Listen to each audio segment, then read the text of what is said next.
aqui é o Nilson Alves, este é o seu canal Nilson Suquita, iniciando para vocês mais um vídeo. Isso mesmo, hoje é dia 1º de abril, segunda-feira, dia 1º de abril do ano de 2019, 19 dias, é o mês da Páscoa, né? Temos o mês aí do coelhinho da Páscoa, né? Chegando aí. Muito bem, depois de um primeiro semestre arrastado, né? Demorou muito para acabar o primeiro semestre, mas tudo bem, estamos aí no primeiro trimestre, agora estamos no segundo trimestre, né? Os anos têm 2 semestres e 4 trimestres e 12 meses, mas tudo bem, se não haver um caso. O assunto que eu vou falar hoje é um assunto aí que viralizou nas redes sociais. Eu nunca, chegando na data do dia 31 de março, foi tão falado sobre isso como nesse ano, que é a lembrança do início do regime militar, o golpe militar de 1964, né? Que eu vou esclarecer algumas coisas que a mídia, né, a televisão, a mídia, a rádio, a TV não está explicando para você, e vocês que não estudam, não pesquisam, não teve sorte de ter um pai que viveu aquela época, sabia o que estava acontecendo naquela época, né? Aqui vai ser o seu papel de saber o que está acontecendo, né? Pois bem, tivemos em 1964 o início de um golpe militar, que depois se virou por 20 anos, né, um golpe militar, que na verdade foi um regime militar. A história que está por trás disso, que você lendo, pesquisando na internet, pesquisando livros, dá para entender que não aconteceu um golpe maldoso, um golpe para tirar a liberdade de expressão, para tirar o povo disso. O que aconteceu foi o seguinte: o regime militar aconteceu porque havia ameaças e havia pressões de grupos terroristas comunistas no Brasil. A gente estava vivendo o início de uma guerra fria, tá? Deixar bem claro, por isso que o regime militar que aconteceu no Brasil tem ligações internacionais que a mídia não explica para você. Só você ligar os pontinhos da história.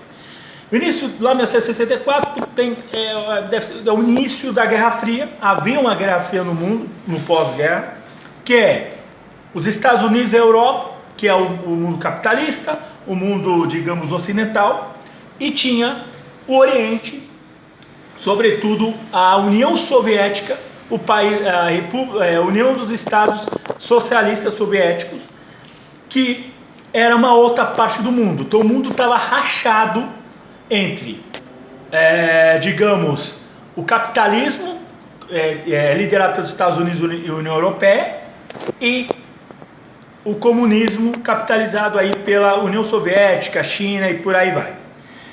Havia um investimento da União Soviética de invadir a América Latina e junto com Cuba criar repúblicas socialistas na América Latina. E tinha também a Argentina, que na época do Perón, que era simpatizante do comunismo, um grande aliado da União Soviética. Então havia uma guerra fria na época do Kennedy, daquela época lá eu não lembro qual era o presidente de 64 nos Estados Unidos. Quem puder me escreva aqui quem era o presidente dos Estados Unidos em 64. Sei que um ano antes tinha sido assassinado o Kennedy, aí entra um outro presidente. Eu não vou ficar pesquisando aqui, porque para não perder o raciocínio, eu tenho pouco tempo para fazer o vídeo aqui, né? E aí o que acontece? Havia uma guerra fria entre Estados Unidos e União Soviética, e havia uma investida de grupos, digamos, paramilitares comunistas, treinadas e guiadas por Cuba, que penetrou no Brasil e tentou ameaçar órgãos de governo para tomar o governo, tá? Para tomar o governo. Então havia uma infiltração de grupos terroristas comunistas que tem ligação com a Detona Comunista, que foi também uma ameaça comunista que aconteceu nos anos 30 aqui no Brasil, do Luiz Carlos Prestes, de 20 para 30, tá? Por isso que a história tem uma interligação, né? E aí o que acontece? Havia esses grupos guerreiros, que a grande maioria era de pessoas que depois iam fundar o PT, né? Um deles, não vou falar nomes, tá? Mas muitos deles iam fundar o PT, o Lula não estava, tá? O Lula era um simples, digamos, era um simples funcionário de metalúrgica, né? O Lula não tem nada a ver com isso, tá? Vou deixar bem claro assim. E aí, estava tentando entrar os comunistas e tal, e naquela época a gente tinha um presidente, o Jânio Quadros. Ele supostamente ele renunciou, supostamente ele renunciou misteriosamente. E aí entrou o João Goulart. Na época o presidente e o vice eram votados separados, então normalmente o presidente e o vice eram de partidos diferentes. Talvez você votava no presidente que é da direita e o vice é da esquerda, né? Mesmo que você tivesse votado no Bolsonaro para presidente e na Manuela Dávila para vice, né? E ela tivesse ganhado para vice, seria a mesma coisa, tá? E na época o Jânio era presidente, o João Goulart era vice. E ele entrou na presidência da República, virou presidente e fez medidas populares, quer dizer, populares, igual o Getúlio Vargas tinha feito antes e o Lula ia fazendo mais tarde. Aumentou o salário mínimo, dobrou o salário mínimo. Meu pai, inclusive, foi beneficiado por isso na época, ele trabalhava na época. E todo mundo foi beneficiado. Só o que foi prejudicial, que o João Goulart tinha recebido uma medalha, na verdade ele tinha condecorado quem? Che Guevara.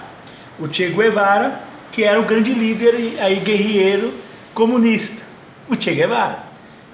Foi a partir dessa condecoração, que é uma besteira que ele fez de condecorar o Che Guevara, que todo mundo, o Brasil, o país, toda a parte civil, tá? O pessoal do Bom Costume, Liga das Senhoras Católicas, meu pai falou que todos eles foram para a rua pedindo que os militares possam proteger o governo para que os comunistas não entrassem, que havia sim uma ameaça de entrada comunista através do João Goulart e abrir as pernas para os comunistas entrar, e os movimentos comunistas do Brasil, terroristas, iriam invadir. E detalhes, já estavam fazendo atos terroristas contra os governos, contra bases de exército, tá? E também contra o governo. Foi daí que viram que havia uma necessidade de depor o presidente João Goulart e colocar o regime militar, né? O regime militar. Os militares entraram. Há uma informação que a entrada dos militares teve patrocínio dos Estados Unidos. Inclusive os Estados Unidos deram uniforme, deram armas, deram tudo para o Brasil. E patrocinou a entrada, o golpe, vamos dizer assim, o regime, para quê? Para que possa derrotar os comunistas. Como que eu queria que o Brasil conseguiu derrotar, de tese conseguiu derrotar os comunistas, né? E aí houve em 64 a entrada dos militares ao poder, e o povo percebeu isso depois, porque na época a mídia era... A censura à imprensa foi porque o que acontece, muitos dos jornalistas eram simpatizantes de comunista, como é hoje, tá? Vamos deixar aqui bem claro. Muitos, rádio e televisão, o pessoal tinha livros do comunismo, livros de Che Guevara, livros de Stalin, de Lenin, Strotsky, por aí vai. E aí invadiram essas emissoras, esses jornais, prenderam e censuraram a imprensa.